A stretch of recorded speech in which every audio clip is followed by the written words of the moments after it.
د الجبري افادو تفریق درس ته ښه راغلاست. په دې درس کې به تاسو د الجبري افادو تفریق سره آشنا شئ. موږ په تیر درس کې د الجبري افادو د جمع درس ولوسته. که چیرته تاسو د الجبري افادو د جمع درس په یاد وي، کولای شئ ډیر په اسانۍ سره د الجبري افادو تفریق سرته ورسوئ. چون د الجبري افادو تفریق عین د الجبري افادو د جمع په څیر دی. یوازې د الجبري افادو په تفریق کې د مفروق علامو ته تغییر ورکوو. یعنی په مفروق کې چې کومه الجبري افاده ده د هغې حدونه که مثبت علامه ولري منفي کوي، که منفي علامه ولري مثبت کوي، او بیا یو د بل سره جمع کوو. دوه مثال لرو. غواړو 9x مربع څخه 6x مربع تفریق کړو. 10x مربع منفي 2xy منفي 3y مربع څخه 2x مربع منفي 3xy جمع 15y مربع تفریق کړو.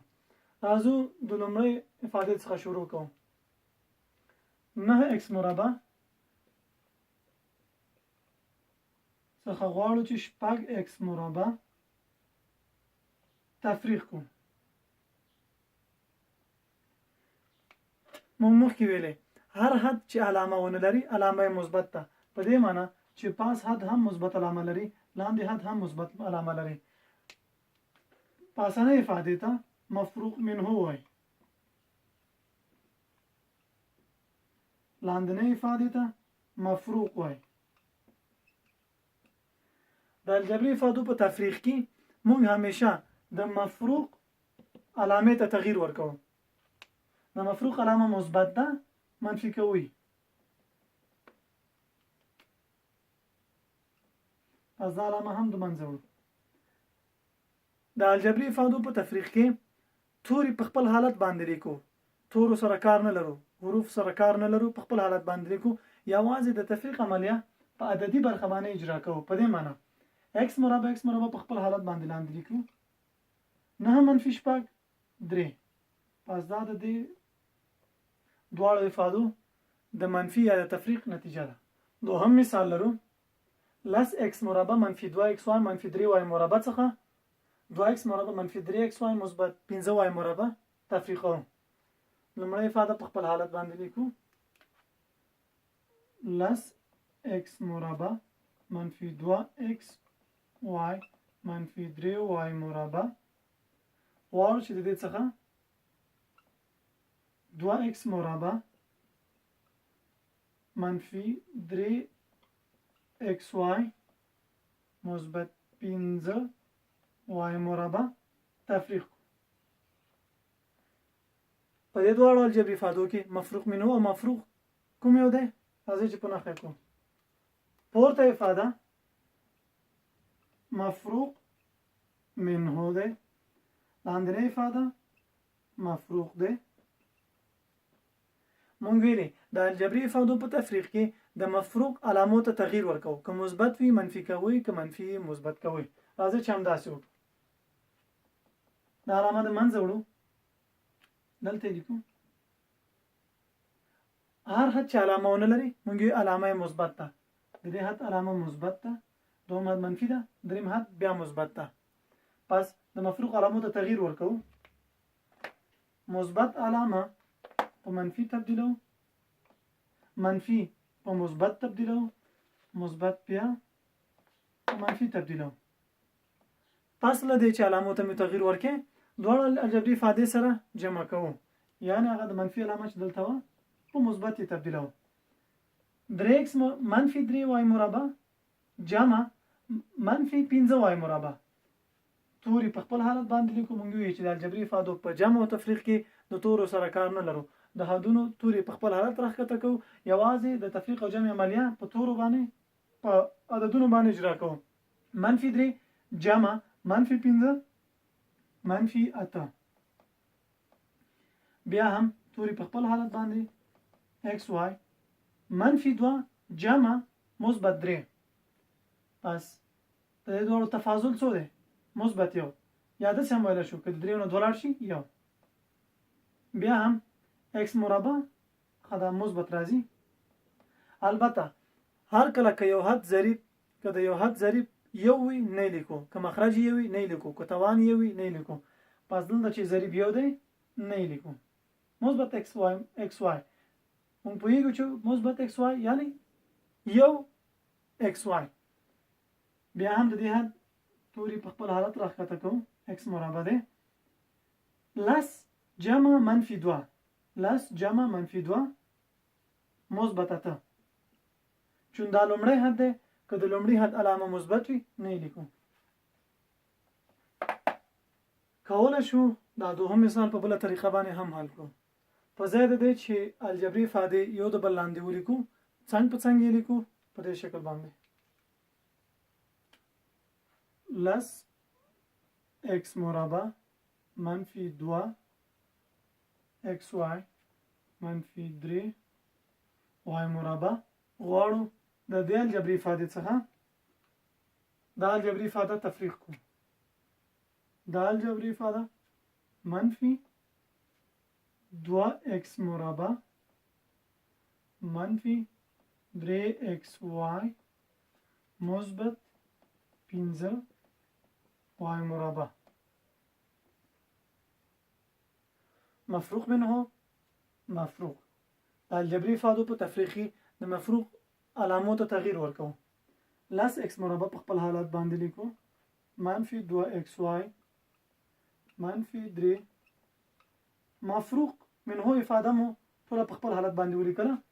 اوس راځو د مفروق ټول علامو ته تغییر ورکوم. ولی ځکه منفي داخل د قوس کې ضربي د دې حد علامه مثبت ده منفي ضرب مثبت منفي 2 ایکس مربع په خپل حالت باندې لیکو. بیا هم منفي ضرب منفي مثبت په یاد ولرئ مثبت ضرب مثبت مثبت منفي ضرب منفي مثبت منفي ضرب مثبت منفي مثبت ضرب منفي منفي په دې شکل باندې یعنی که چېرته موږ منفي ضرب منفي کړو مساوي کېږي د مثبت سره. که چیرې مثبت ضرب مثبت کړو مساوي کېږي د مثبت سره. که چیرته مثبت ضرب منفي کړو مساوي کېږي د منفي سره. که چیرې منفي ضرب مثبت کړو مساوي کېږي د منفي سره. همیشه په یاد ولرئ. پس د دې قاعدې څخه استفاده کوو.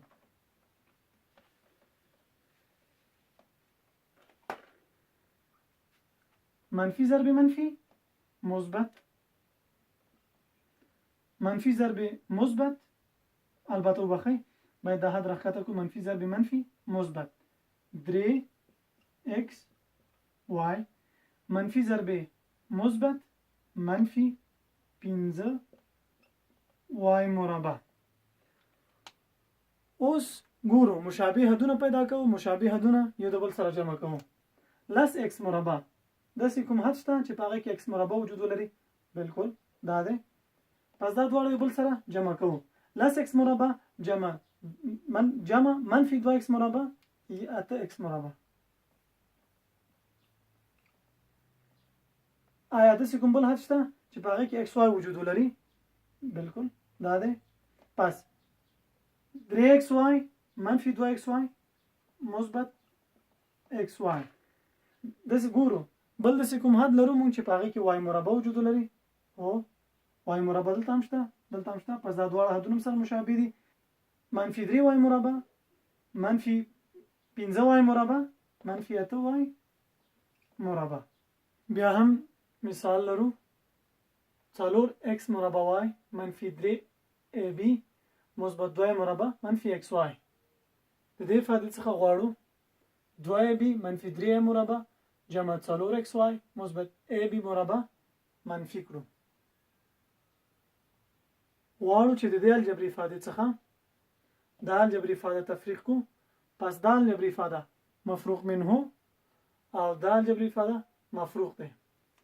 د الجبري افادو د تفریق لپاره اسانه طریقه دا ده چې الجبري افاده یو د بل د پاسه ولیکو. مفروق منه پاس لیکو مفروق لاندې لیکو او د مفروق علامو ته تغییر ورکوو. که مثبت وي منفي کوي که منفي وي مثبت کوي او وروسته مشابه حدونه سره خپلو کې جمع کوو. 4 ایکس مربع واي منفي 3 اي بي مثبت 2 اي مربع منفي ایکس واي. لکه څنګه چې موږ د الجبري افادو په جمع کې ولوستل یوازې کولی شو چې د جمع عملیه په مشابه حدونو باندې اجرا کړو. دارنګه د تفریق په عملیه کې هم هغه وخت د تفریق عملیه اجرا کولای شو چې حدونه مشابه وي. که حدونه مشابه نه وي تفریق عملیه نه اجرا کیږي. پس د دې په خاطر باندې پورته افاده هم په داسې شکل باندې لیکو چې مشابه حدونه یو د بل لاندې قرار ولري. ګوري چې په پورته افاده کې x مربع y حد نه لرو، پس د دې حد لاندې هیڅ شی هم نه لیکو. AB ګورو چې AB لرو که نه لرو، بالکل لرو، مثبت 2AB دی. راځو لیکو هر حد چې علامهونه لري علامه مثبت ده، پس مثبت 2AB. ګورو چې د A مربع حد لرو که نه. د A مربع حد لرو، منفي 3A مربع دی. ګورو چې د XY حد لرو که نه لرو، مثبت 4XY.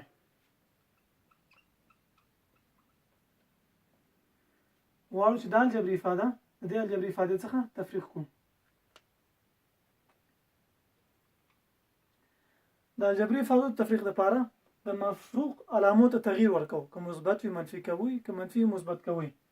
دا حد مثبت دی منفي کوئ، دا حد منفي دی مثبت کوئ، دا حد مثبت دی منفي کوئ. پس بعد د هغې الجبري افادې سره جمع کوو، منفي علامه په مثبت تبدیلو.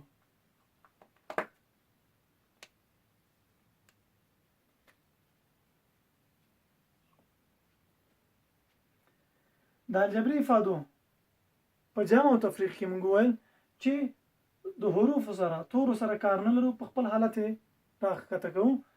د تفریق او د جمع عملیه یوازې په اعدادو باندې اجرا کوو. XY په خپل حالت لیکو، منفي 1 جمع منفي 4 منفي 5. A مربع په خپل حالت باندې مثبت 2 جمع مثبت 3 مثبت 5. AB په خپل حالت باندې منفي 3 جمع منفي 2 منفي 5.